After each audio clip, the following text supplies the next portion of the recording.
Cumprimento a todos os meus amigos e irmãos em Cristo Jesus. Seja bem-vindo ao estudo da lição número 4, Enfrentando Oposição. Vamos orar. Pai Santo que estás nos céus, na Tua presença estamos em busca da Tua graça, do derramamento do Espírito Santo sobre mim e os meus irmãos, para entendermos a Tua palavra. Dá-nos forças, Pai, para enfrentarmos as oposições à Tua palavra e à pregação do Evangelho. Derrama sobre mim e os meus irmãos o Espírito Santo, em nome de Jesus. Amém. Enfrentando oposição. Você consegue enfrentar oposição? Ou você foge dos enfrentamentos? Há pessoas que não gostam de enfrentamentos. Eu concordo com elas. É difícil, é desconfortável ter enfrentamentos. Quando você tem que bater de frente com as pessoas, quando você tem que se opor a ideias erradas, a doutrinas erradas, quando você tem que se posicionar ao lado do que é certo. Não podemos ficar em cima do muro, temos que nos posicionar. Jesus disse, seja o vosso linguajar sim, sim, não, não, porque o que passa disso é de procedência maligna. Nós temos que ser transparentes, nós temos que ficar ao lado do que é certo, do que é correto, porque é correto. Não é confortável para ninguém os enfrentamentos, mas eles existem dentro da igreja, dentro de uma comissão de igreja.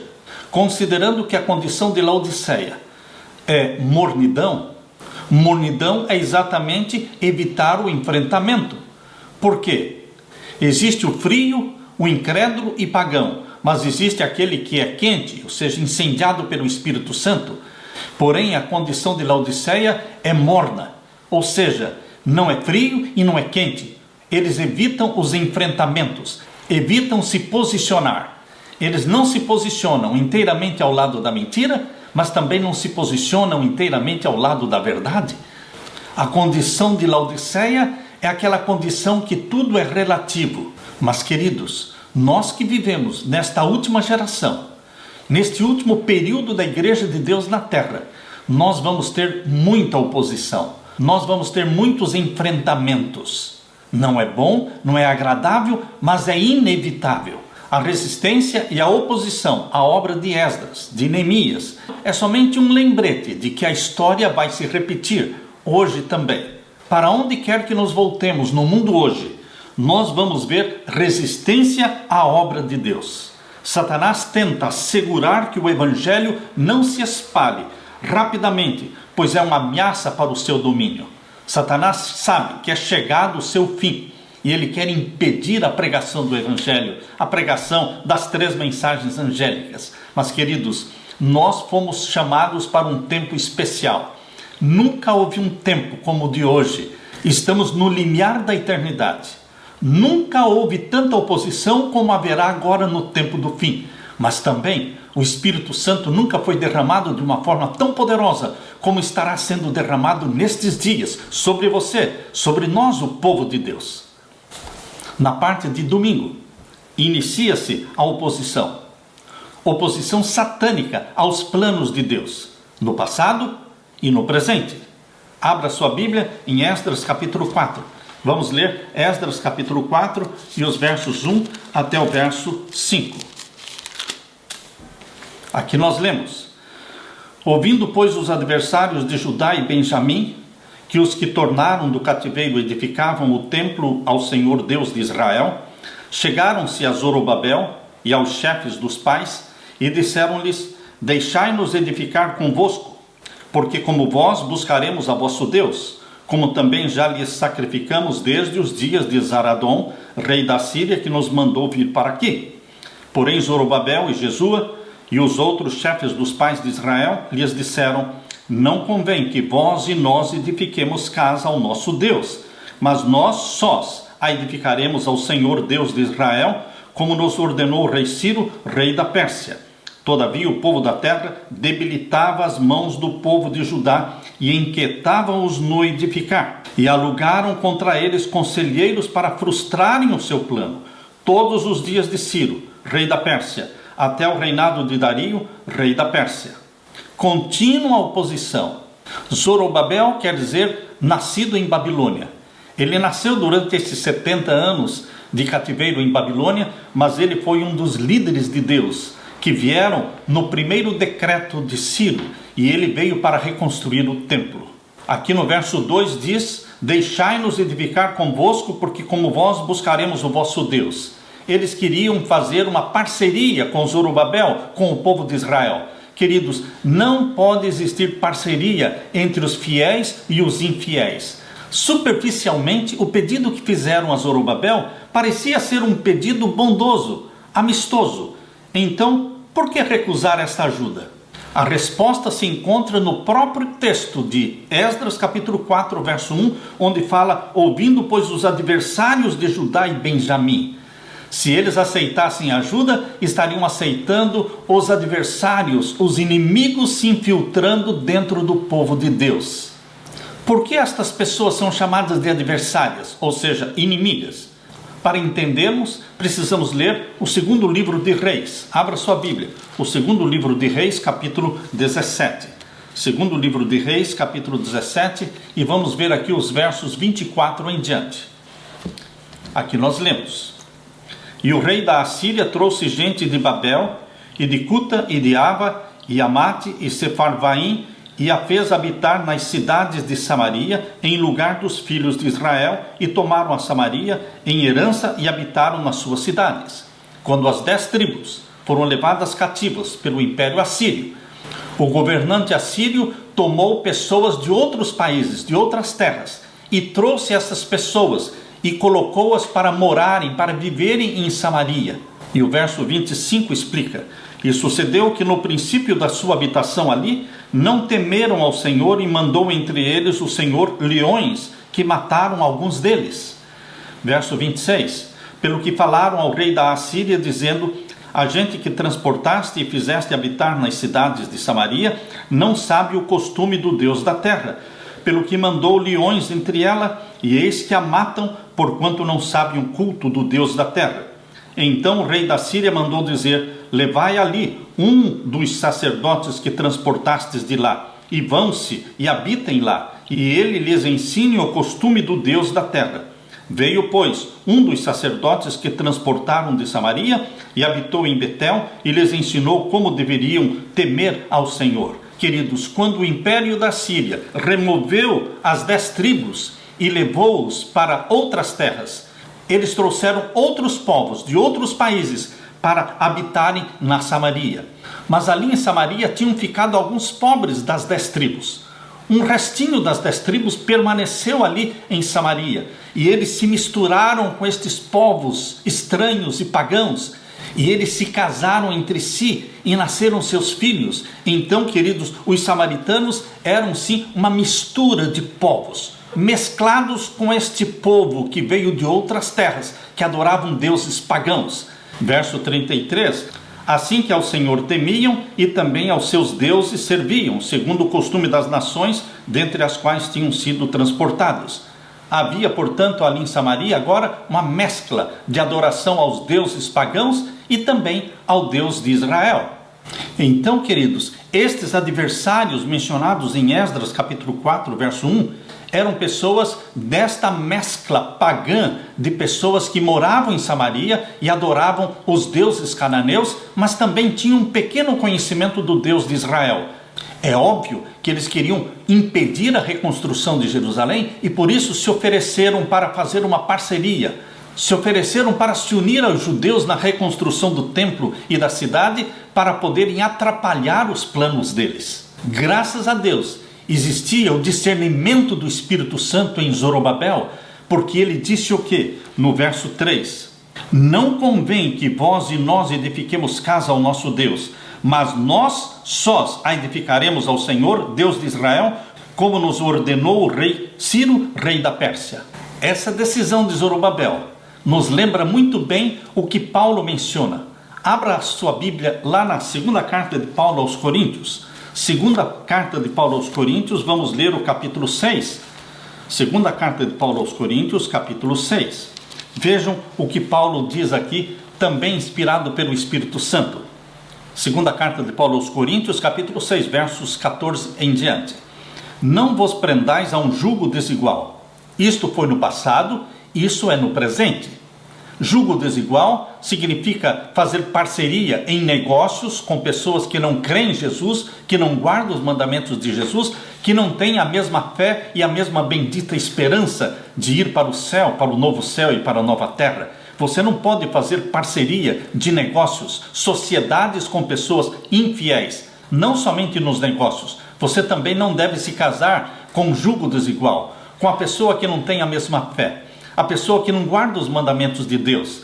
Por isso, o conselho de Deus aqui é: não vos prendais a um jugo desigual com os infiéis, em todos os sentidos. Porque que sociedade tem a justiça com a injustiça? E que comunhão tem a luz com as trevas? E que concórdia há entre Cristo e Belial? Ou que parte tem o fiel com o infiel? E que consenso tem o templo de Deus com os ídolos? Porque vós sois o templo do Deus vivente. Você e eu, nosso corpo, todo o nosso ser, é o templo do Deus vivo. Como é que nós vamos nos tornar uma só carne com aquele que não é templo de Deus? Uma só carne com aquele que não ama a Deus, que não está se preparando para o céu? Não vai dar certo, queridos. Por isso Deus está aconselhando: que consenso tem o templo de Deus com os ídolos? Porque vós sois o templo do Deus vivente. Como Deus disse: neles habitarei, e entre eles andarei, e eu serei o seu Deus, e eles serão o meu povo. Você é povo de Deus, você é templo e habitação do Espírito Santo. E o verso 17: pelo que saí do meio deles, e apartai-vos, diz o Senhor, e não toqueis nada imundo, e eu vos receberei. Deus quer que salvemos os perdidos, mas não nos unamos aos perdidos em parceria, em sociedade, em jugo desigual. Por isso Jesus está dizendo: pelo que saí do meio deles, e apartai-vos, diz o Senhor, e não toqueis nada imundo, e eu vos receberei, e eu serei para vós pai, e vós sereis para mim filhos e filhas, diz o Senhor Todo-Poderoso. Queridos, você foi chamado para ser filho e filha de Deus. Você e eu somos templo do Deus vivo, habitação do Espírito Santo. Mas nós temos uma missão: ide para buscar e salvar as ovelhas perdidas. Mas não devemos nos unir em jugo desigual, em negócios, em casamentos, em sociedade de tipo algum. Deus precisa dar para você e para mim aquele discernimento que deu para Zorobabel, dizendo: não nos uniremos, não faremos parceria com os infiéis. Na parte de segunda-feira, os profetas encorajam. Queridos, os profetas eram chamados geralmente em tempo de crise, em tempo de dificuldade. Em 2 Crônicas, capítulo 20, e o verso 20, nós lemos assim: e pela manhã cedo se levantaram e saíram ao deserto de Tecoa, e saindo eles, pôs-se em pé Jeosafá e disse: ouvi-me, ó Judá, e vós, moradores de Jerusalém, crede no Senhor vosso Deus e estareis seguros, crede nos seus profetas e sereis prosperados. Crede no Senhor vosso Deus e estareis seguros, crede nos seus profetas e sereis prosperados. Crer nos profetas. Os profetas eram chamados por Deus em tempo de apostasia. A Bíblia diz em Provérbios capítulo 29 e o verso 18: não havendo profecia, o povo se corrompe, mas o que guarda a lei, esse é bem-aventurado. Deus colocou na sua igreja, no passado e no presente, o dom da profecia. Em todos os marcantes acontecimentos e os grandes lances da história do povo de Deus, houve sempre a figura marcante do profeta.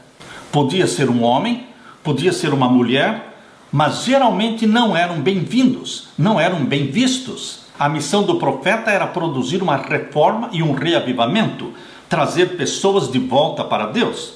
Quando o Senhor tentou mudar o rumo da história, trazer um povo que estava lá no cativeiro, por razões políticas e religiosas, escravizados numa terra em que tudo era Deus, menos o Deus verdadeiro, ele usou o seu método, levantou um profeta, Moisés.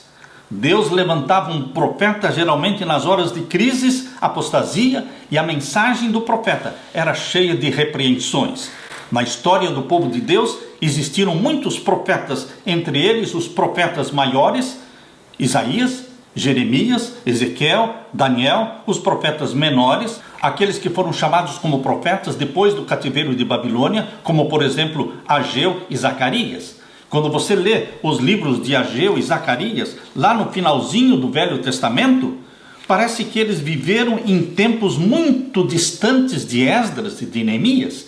Mas, queridos, Ageu e Zacarias, eles eram contemporâneos de Esdras. Por isso, Ageu e Zacarias são mencionados aqui em Esdras, capítulo 5. Aqui fala, e os profetas Ageu e Zacarias, filho de Ido. A Bíblia não está organizada cronologicamente. Vamos ler então Esdras, capítulo 5, e os versos 1 até o verso 5. E os profetas Ageu e Zacarias, filho de Ido, profetizaram aos judeus que estavam em Judá e em Jerusalém, em nome do Deus de Israel, lhes profetizaram. Então se levantaram Zorobabel, filho de Sealtiel, e Jesua, filho de Josadaque, e começaram a edificar a casa de Deus que está em Jerusalém, e com eles os profetas de Deus que os ajudavam. Zorobabel, ajudado pelos profetas de Deus. Queridos, desde o primeiro decreto de Ciro para a reconstrução de Jerusalém, sempre houve oposição. Nunca Satanás vai concordar e apoiar os planos de Deus. Assim também é hoje.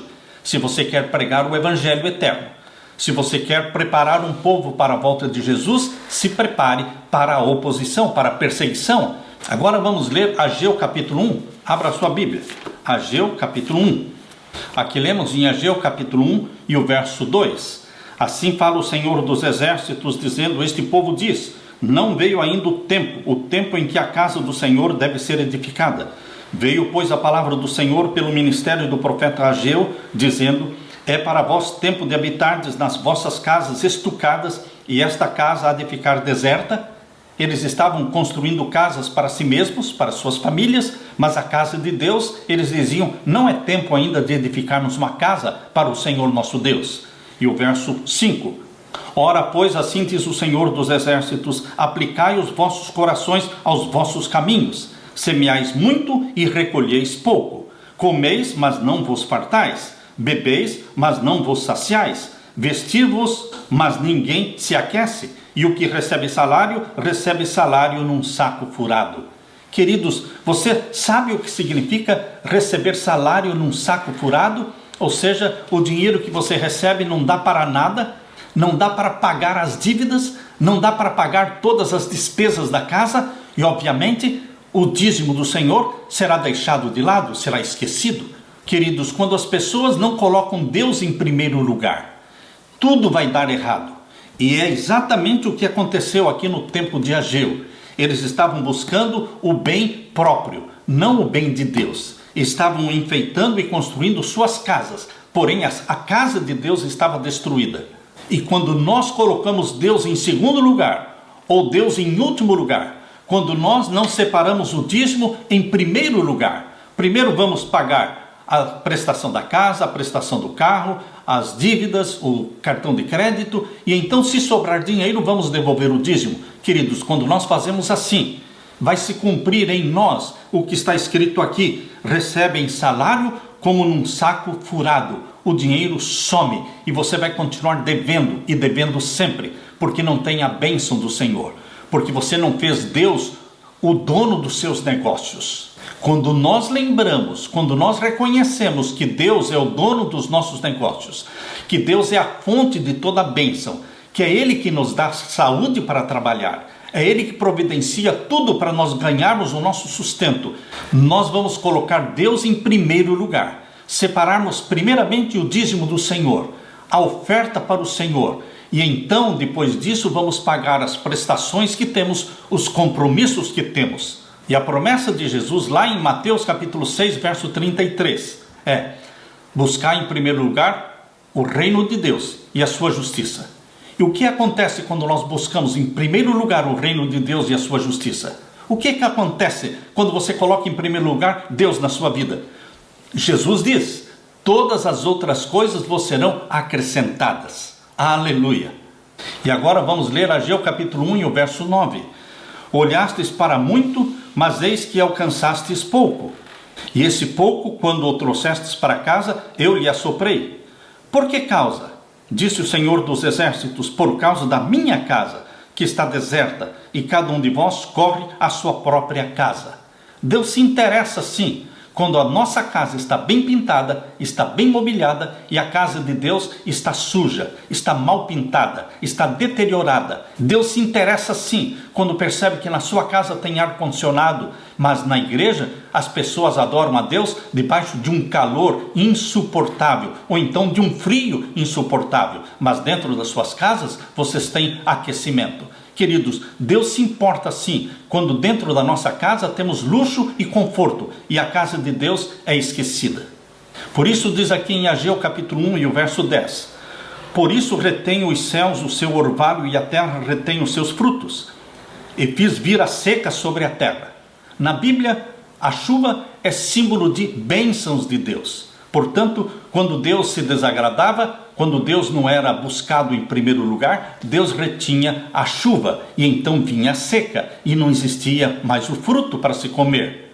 Com a mensagem do profeta Ageu e sob a liderança de Zorobabel, o templo foi reconstruído. E queridos, Deus falou para eles: vocês vão ver este templo reconstruído, conhecido como Templo de Zorobabel, mas vocês vão ficar tristes, porque não se compara com a beleza do Templo de Salomão. Ageu capítulo 2, verso 3. Quem há entre vós que, tendo ficado, viu esta casa na sua primeira glória? Em outras palavras, Deus está dizendo: quem dentre vocês viu a glória do primeiro templo, o Templo de Salomão? E agora o verso 3 continua: e como a vedes agora? Não é esta como nada em vossos olhos comparada àquela? Realmente, queridos, o templo de Zorobabel não era nada em comparação com o templo de Salomão, quando pensamos na glória e na beleza do templo de Salomão. Mas aqui diz o verso 7: e farei tremer todas as nações, e virá o desejado de todas as nações. Queridos, o desejado de todas as nações não estava ali no templo de Salomão. Ele viria no templo de Zorobabel. Quem é o desejado de todas as nações? Ele é Jesus. Queridos, esta expressão, desejado de todas as nações, aparece aqui em Ageu capítulo 2 e o verso 7. Jesus Cristo, ele nasceu da Virgem Maria, viveu os 33 anos na terra. E queridos, este templo que Jesus Cristo esteve, aquele templo onde Jesus Cristo, quando tinha 12 anos, entrou e conversou com os doutores da lei. Lembram-se vocês que José e Maria perderam Jesus no templo, voltaram para casa e deixaram Jesus em Jerusalém? E Jesus ficou no templo, discutindo sobre a lei de Deus, discutindo sobre a palavra de Deus com os doutores da lei. Este templo era o templo de Zorobabel, que foi reconstruído por Zorobabel e depois foi aperfeiçoado por Herodes, mas é conhecido como o templo de Zorobabel. É a ele que veio o desejado de todas as nações. Por isso, queridos, este templo é muito mais importante do que o templo de Salomão. E Ageu capítulo 2, verso 8 diz: minha é a prata e meu é o ouro, disse o Senhor dos Exércitos. Quando você receber o seu dinheiro, quando você estiver olhando para os seus bens materiais, lembre-se, meu irmão, Jesus está dizendo aqui: minha é a prata, meu é o ouro, tudo pertence ao Senhor. As fazendas, as riquezas minerais, tudo pertence ao Senhor. Você e eu somos somente mordomos dele. Nós fomos colocados para cuidar dos bens e das riquezas do nosso Senhor. E o nosso Senhor é Jesus. E nós devemos ser fiéis mordomos, reconhecendo que Deus é o dono de tudo. Como podemos reconhecer que Deus é o dono de tudo? Devolvendo a Ele 10%, santo dízimo, e dando a Ele um segundo dízimo, ou seja, 10% de oferta, ou 5%, ou mais de 10% de oferta. Isto é voluntário. Queridos, nós somos mordomos. Por isso diz aqui o verso 9: a glória desta última casa será maior do que a primeira. Por que a glória da segunda seria maior do que a primeira? Porque nela viria o desejado de todas as nações, ele viria no templo de Zorobabel. Queridos, o que enche uma casa de glória, o que enche um templo de glória, não são as paredes de mármores, não é a beleza material, mas é a presença do desejado de todas as nações. Assim também, se este desejado de todas as nações, Jesus, o Filho de Deus, e é o Filho do homem, se ele viver na sua casa, se ele viver na sua vida, sua casa será cheia de glória, sua vida será cheia de glória. Aleluia. Na parte de terça-feira, interrupção da obra. Abra sua Bíblia agora em Esdras capítulo 4. Vamos ler aqui o verso 12. Assim como houve reclamações para Ciro, para Dario, houve reclamações também para Artaxerxes. Aqui em Esdras capítulo 4, verso 12, nós lemos: saiba o rei que os judeus que subiram de ti vieram a nós, a Jerusalém, e edificam aquela rebelde e malvada cidade, e vão restaurando os seus muros e reparando os seus fundamentos. Os inimigos de Israel escreveram para Artaxerxes, dizendo que Jerusalém tinha sido no passado uma perversa cidade, malvada cidade, rebelde cidade, e que ela estava sendo reconstruída. E o verso 21, agora, pois, dai ordem para que aqueles homens parem, a fim de que não se edifique aquela cidade. Artaxerxes se deixou envenenar pelos acusadores de Israel, e ele mandou parar a reconstrução da cidade. E agora o verso 23, apressadamente foram eles a Jerusalém, aos judeus, e os impediram à força de braço e com violência. Então cessou a obra da casa de Deus. O mesmo rei Artaxerxes, que se deixou guiar pelo Espírito Santo no 7º ano do seu reinado e deu a ordem para a reconstrução de Jerusalém, esse mesmo rei, ele vacilou, ele recuou, se deixou envenenar pelos inimigos de Israel e deu uma ordem para que a reconstrução fosse parada. Queridos, a oposição de Satanás ela é constante, ela é contínua. Nós não poderemos tomar como garantido nada. Nós temos que buscar a Deus em jejuns e orações constantemente, não desistirmos. Não existe trégua para nós. Enquanto não estivermos no céu, enquanto não estivermos entrando pelos portões da Nova Jerusalém, não existirá trégua, queridos. Satanás fará continuamente oposição aos planos de Deus. O povo de Deus pode ter pensado que, considerando o decreto de Artaxerxes, a cidade seria reconstruída sem dificuldade, sem obstáculos. Mas isto não aconteceu. Satanás está vivo e ativo, e ele influenciou a mente de Artaxerxes. Queridos, quando a oposição nos impede de fazer o que acreditamos ser o chamado de Deus para nós, temos a tendência de questionar a orientação divina e duvidar dela. Deveremos continuar confiando em Deus. O Deus que manda é o Deus que providencia os meios. O Deus que chama é o Deus que capacita, é aquele que vai abrir as portas. Às vezes nós temos certeza de que Deus nos incumbiu de uma missão, nos deu uma mensagem, mas a pressão é tão grande, a oposição é tão forte, que começamos a questionar: será que Deus quer mesmo que façamos esse trabalho? Será que Deus quer mesmo que preguemos esta mensagem? Satanás lança dúvidas sobre a nossa mente. Queridos, vamos permanecer firmes com as convicções dadas pelo Espírito Santo, lembrando-nos que nunca haverá um tempo fácil para pregar o Evangelho, lembrando-nos de que nunca haverá um tempo propício para fazer a obra do Senhor. Sempre estaremos fazendo a obra do Senhor sob pressão, sob perseguição e até mesmo a morte. Mas não devemos desistir nunca. Jesus disse: aquele que perseverar até o fim é que será salvo.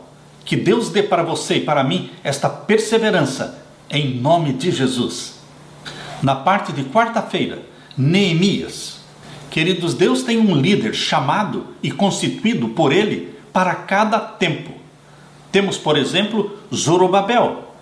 No primeiro decreto, que foi o de Ciro, em 537, Zorobabel foi o líder incumbido por Deus para a reconstrução da cidade.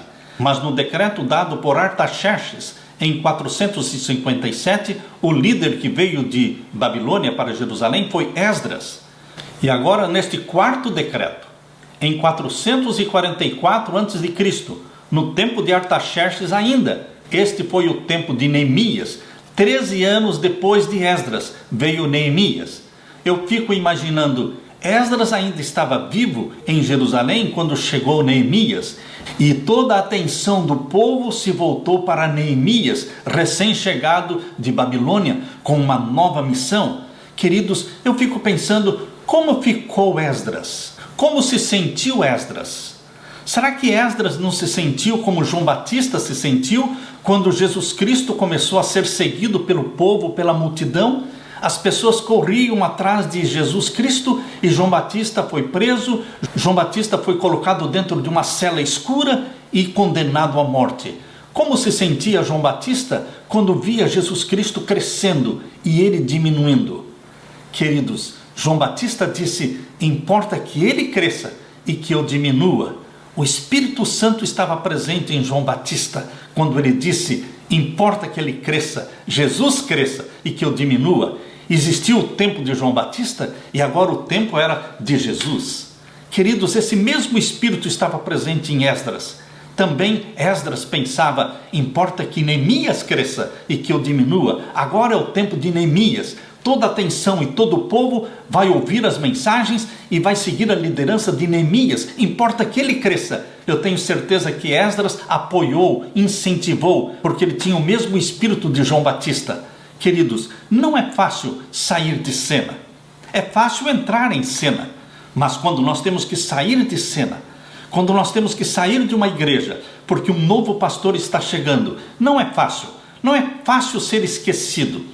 Não é fácil entrar para o anonimato, mas nós precisamos aprender a entrar e a sair. Nós precisamos aprender a crescer e também a diminuir. É isso que a mensagem de João Batista e de Jesus nos ensina, e é isso que a mensagem de Esdras e Neemias nos ensina. Deus precisa de um líder para cada tempo. Não é porque um é mais importante do que o outro. Isso aconteceu também com Guilherme Miller. Antes de 1844, Guilherme Miller tinha uma agenda lotada. Ele não vencia todos os convites para pregar nas maiores cidades dos Estados Unidos. Porém, queridos, depois do desapontamento de outubro de 1844, Guilherme Miller ficou esquecido. Ele saiu de cena.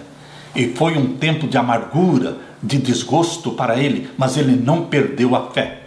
Ele morreu 4 anos depois, 1848, mas morreu firme na sua bendita esperança da breve volta de Jesus Cristo.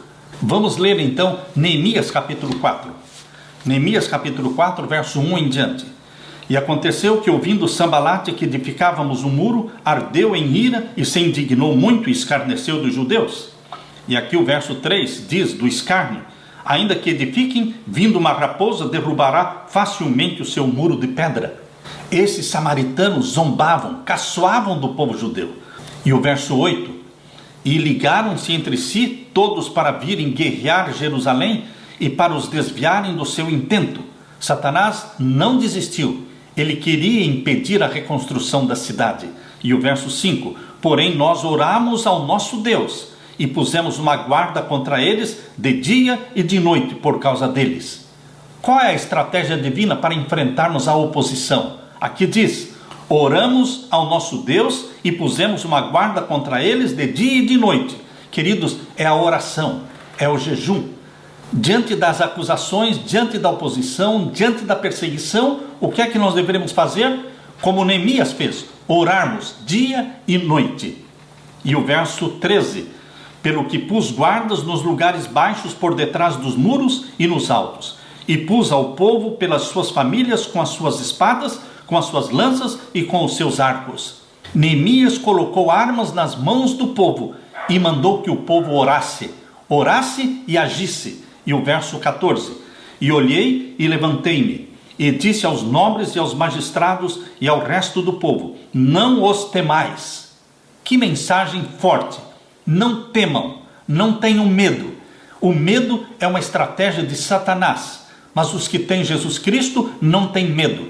Por isso diz: não os temais. E assim é hoje, meus queridos. Satanás tenta nos ameaçar, Satanás tenta nos pressionar, perseguir, mas não temam, porque o amor de Deus expulsa fora todo o medo.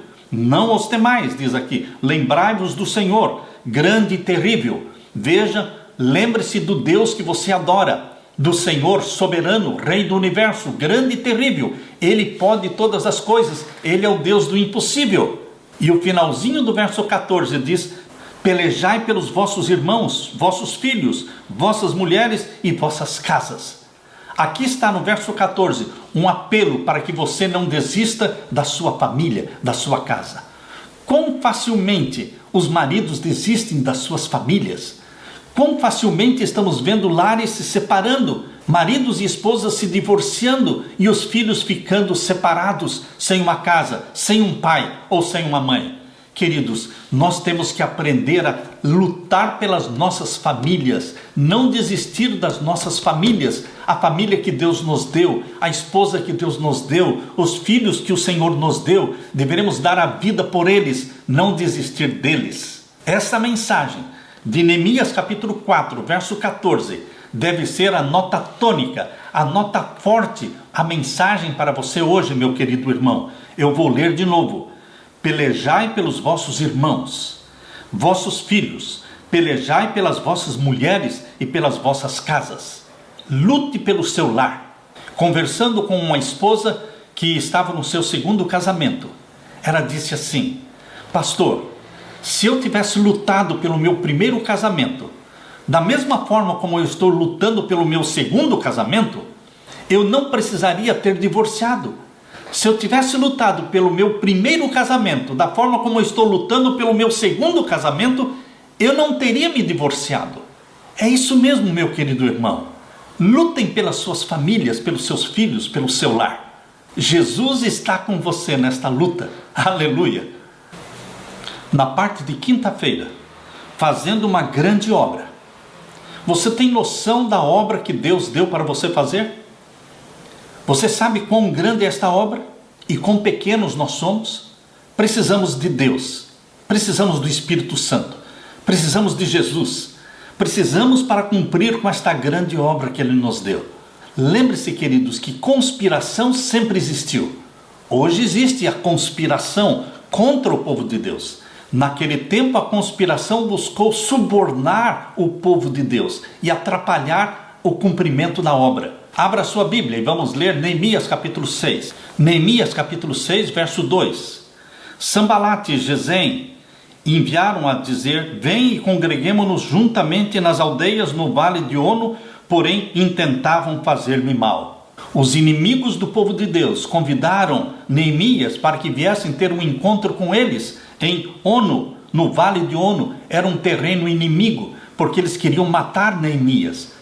Quando você quer destruir um exército, você mata o líder do exército. Quando você quer destruir um lar, você ataca o pai da casa, a mãe da casa. Quando você quer destruir uma igreja, você atira no pastor da igreja, no líder da igreja. Queridos, Satanás sabe que se destruísse a vida de Neemias, ele destruiria os planos de Deus. Mas o Espírito Santo deu discernimento para Neemias não aceitar o convite de Satanás. E o verso 3: e enviei-lhes mensageiros a dizer: estou fazendo uma grande obra, de modo que não poderei descer. Neemias tinha consciência da grande missão, da grande obra, a reconstrução de Jerusalém. A vinda do Messias, queridos, a vinda do Messias dependia da reconstrução de Jerusalém. Às vezes nós não compreendemos quão grande é a obra que estamos fazendo. Neemias disse que estava envolvido numa grande obra, mas Neemias ainda não estava consciente de toda a grandeza da obra que Deus lhe dera, reconstruindo Jerusalém e o templo de Jerusalém, porque disso dependeria a vinda do Messias. O desejado de todas as nações pisaria neste templo. Queridos, muitas vezes nós desistimos da obra que Deus nos deu para fazer, porque nossa mente, a nossa visão não alcança a extensão e a grandeza da obra. Mas não desista, faça a obra de Deus. Aqui disse Neemias no verso 3: estou fazendo uma grande obra, de modo que não poderei descer. Por que cessaria esta obra enquanto eu a deixasse e fosse ter convosco? Alguém me disse uma vez: se você parar a carruagem para repreender os cachorros que estão latindo, você não pode avançar no seu caminho. Queridos, deixem que os cães ladrem, mas não vamos ficar parando a carruagem. Vamos seguir em frente. Nosso destino é o céu, é a Nova Jerusalém. Nós temos uma grande obra a fazer. E o verso 4: e da mesma maneira enviaram a mim 4 vezes, e da mesma maneira lhes respondi. Quantas vezes? 4 vezes eles mandaram um convite para Neemias parar a obra e ir ao encontro deles para ter um encontro. E eles intentavam tirar a vida de Neemias. 4 vezes tentaram. Aliás, 5 vezes, porque aqui diz no verso 5: então Sanbalat da mesma maneira pela 5ª vez. Perceberam? Pela 5ª vez me enviou o seu moço com uma carta aberta na sua mão. Querido, Satanás é perseverante, mas em nome de Jesus, nós somos mais perseverantes ainda. Nada temeremos, porque Jesus Cristo, aquele que venceu Satanás no céu, aquele que venceu Satanás no deserto da tentação, venceu Satanás no jardim do Getsêmani, venceu a Satanás na cruz, venceu a Satanás na manhã da ressurreição. Ele, Jesus Cristo, que disse: eu sou a ressurreição e a vida, deixou o túmulo aberto, a sepultura vazia e subiu para o céu. Nós não temos nada a temer, porque nós estamos com o vencedor de todas as batalhas. Ele é Jesus, o desejado de todas as nações. Quando os inimigos de Deus perceberam que Neemias não caiu na armadilha deles, eles se infiltraram no meio do povo de Deus e usaram pessoas de dentro da igreja judaica. Usaram alguém dentro da igreja judaica para armar uma cilada para Neemias. Veja agora Neemias capítulo 6 e o verso 10.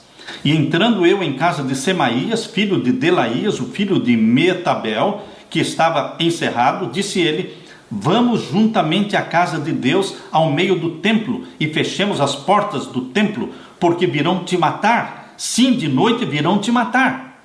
Vejam, Semaías aconselhou Neemias para que fosse com ele para dentro do templo do Senhor e fechassem as portas, porque queriam matá-lo. E ali dentro do templo ele poderia estar protegido. Queridos, que armadilha! Mas Neemias sabia que ele, Neemias, não era sacerdote. E aqueles que não eram sacerdotes poderiam ir até ao pátio do templo, mas não podiam entrar no templo.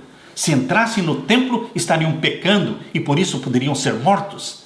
Queridos, foi uma armadilha feita para Neemias, mas ele não caiu na armadilha. Mas percebam que a armadilha foi feita pelo próprio sacerdote, por aqueles que estavam trabalhando no sacerdócio.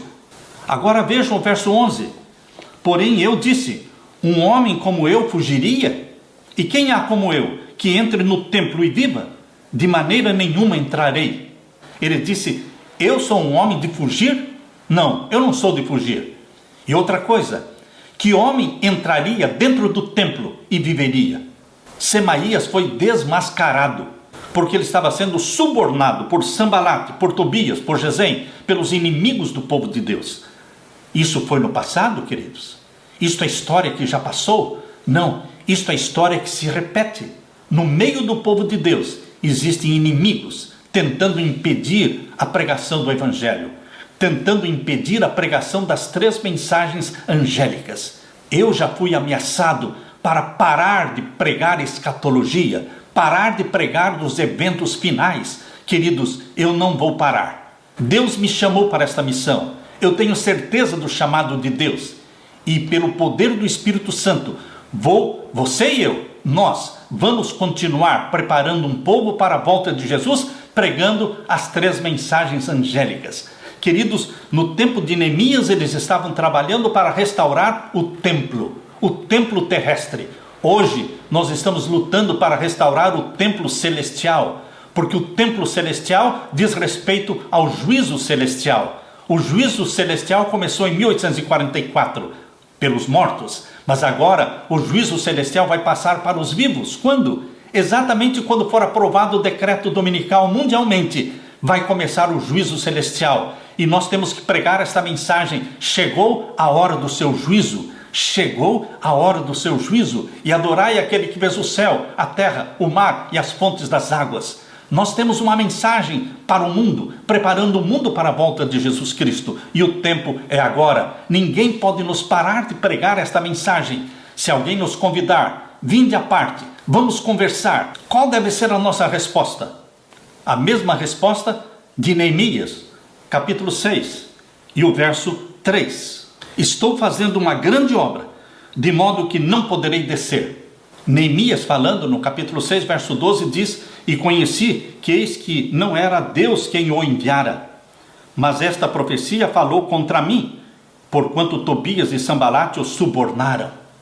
Assim foi no passado, assim será no tempo do fim.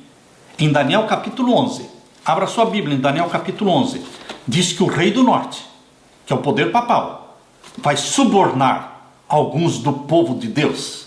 Aqui em Daniel capítulo 11, verso 38 e 39 diz: Mas ao Deus das fortalezas, está falando do rei do norte, o poder papal, ao Deus das fortalezas ele honrará.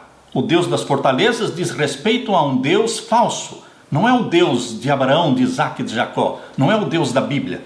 Mas ao Deus das fortalezas honrará em seu lugar. E a um Deus a quem seus pais não conheceram. A igreja cristã começou reconhecendo Deus, o Deus da Bíblia. Mas hoje a igreja Roma papal não reconhece mais este Deus, o Deus da Bíblia. Por isso diz, a um Deus a quem seus pais não conheceram, honrará com ouro e com prata e com pedras preciosas e com coisas agradáveis.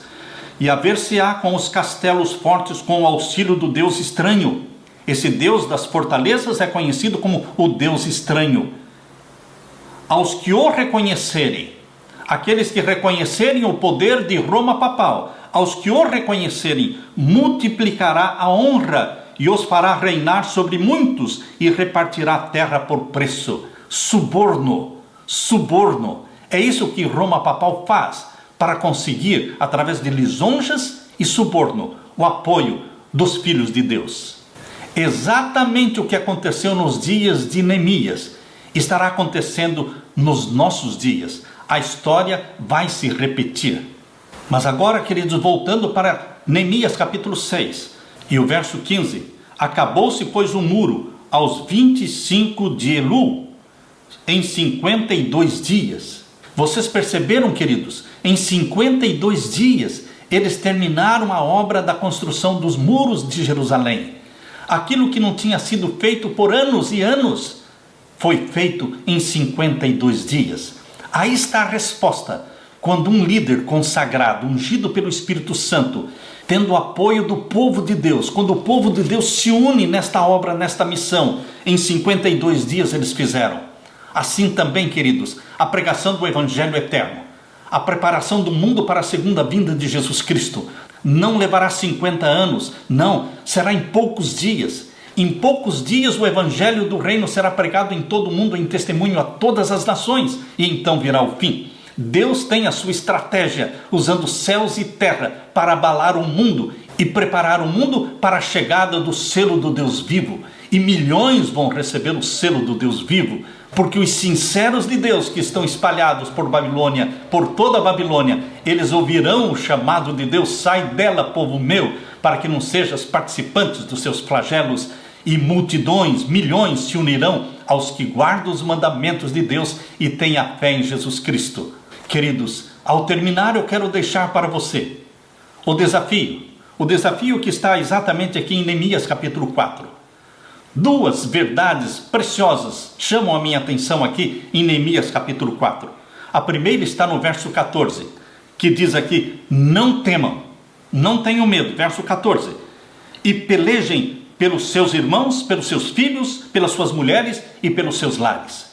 Peleje, batalhe, lute pela sua família, salve a sua família, para que você possa chegar naquele dia diante de Jesus Cristo e poder falar: eis-me aqui com os filhos que o Senhor me deu. A segunda verdade preciosa que está aqui em Neemias capítulo 4 está no verso 20. Aqui diz: no lugar onde ouvirdes o som da buzina, ali vos ajuntareis conosco. O nosso Deus pelejará por nós. Esta é a mensagem que eu quero deixar para você. O Senhor, nosso Deus, Jesus Cristo, Miguel, grande príncipe, ele pelejará por nós. A batalha é do Senhor. Ele quer usar você, mas a vitória vem dele. A força vem dele, porque a batalha é dele. É em nome de Jesus Cristo que nós venceremos. É para a glória de Jesus Cristo que nós venceremos. Fique, portanto, com você a paz de meu Senhor Jesus Cristo, e Ele derrame sobre você o Espírito Santo. É a minha oração. Amém.